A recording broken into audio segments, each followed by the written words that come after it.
மின்வாரிய தலைமையகத்தில் இருந்து ஹார்ட் டிஸ்குகள் திருடு போய்விட்டதாக அமைச்சர் நிர்மல்குமார் கூறியிருந்த நிலையில் ஹார்ட் டிஸ்குகள் மாயம் என்பது மின்வெட்டு பிரச்சனையை திசை திருப்பும் முயற்சி என்று முன்னாள் அமைச்சர் செந்தில் பாலாஜி விமர்சித்துள்ளார்.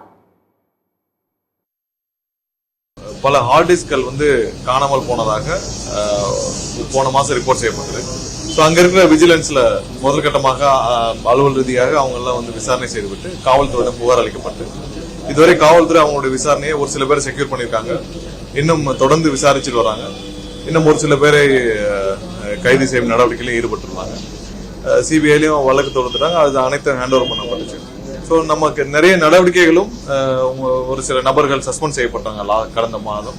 ஸோ அந்த சஸ்பெண்ட் செய்யப்பட்ட பிறகு இது மாதிரியான ஒரு சில வேலைகள் நடந்திருக்குமோ என்ற சந்தேகமும் ஏற்படுது. ஏற்கனவே டிரான்ஸ்ஃபர் ஊழல் சம்பந்தப்பட்ட அனைத்து விஷயங்களும் நம்ம ஆல்ரெடி ஹேண்ட் ஓவர் பண்ணிட்டோம். தேவையான டாக்குமெண்ட்ஸ் தேவையான விஷயங்கள் அனைத்தும் சிபிஐக்கு ஹேண்ட் ஓவர் பண்ணப்பட்டுச்சு. கண்டிப்பா எந்த இடத்துலயும் யாரும் தப்பிக்க முடியாது.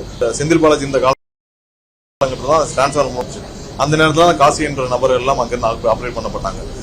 அவர்கள் இருந்த காலகட்டத்தில் ஊழல் சமீபத்தில் சிபிஐக்கு போச்சு. என்ன மாதிரியான மோட்டிவேஷன், என்ன இன்டென்ஷன்ல இதெல்லாம் திருடப்பட்டுச்சுன்னு நம்ம விசாரணை நடந்துட்டு இருக்கு. மின்ட்டுக்கு உரிய காலத்தில் தீர்வு காணப்பட வேண்டும். அதற்கு சம்பந்தப்பட்ட அதிகாரிகளை அழைத்து பேசி ஆய்வுக் கூட்டங்களை நடத்தி அது சம்பந்தமான நடவடிக்கைகளை விரைந்து எடுக்க வேண்டும். அதை விட்டுவிட்டு அதற்கு மாறாக ஏதோ தவறுகள் நடந்ததை போல ஒரு தோற்றத்தை உருவாக்குவதும், ஏதோ ஹார்ட் டிஸ்க் காணாமல் போச்சு, ஹார்ட் டிஸ்க் காணாமல் போனால் யார் வேணாலும் நடவடிக்கை எடுக்கலாம்ல. யார் சம்மந்தப்பட்டவங்க இருக்காங்க, எந்த செக்ஷனில் காணாமல் போயிருக்கு, இதெல்லாம் நடவடிக்கை எடுக்க வேண்டியது அரசினுடைய கடமை. சம்மந்தப்பட்ட துறையினுடைய அமைச்சருடைய கடமை, சம்மந்தப்பட்ட அதிகாரிகளுடைய கடமை. அவங்ககிட்ட சுத்தமாக நிர்வாக திறமைங்கிறது கொஞ்சம் கூட இல்லை. அதை வெளிக்காட்ட முடியாமல் பல்வேறு காலகட்டங்களில் பல்வேறு மாற்று கருத்துக்களை சொல்லிட்டு இருக்காங்க.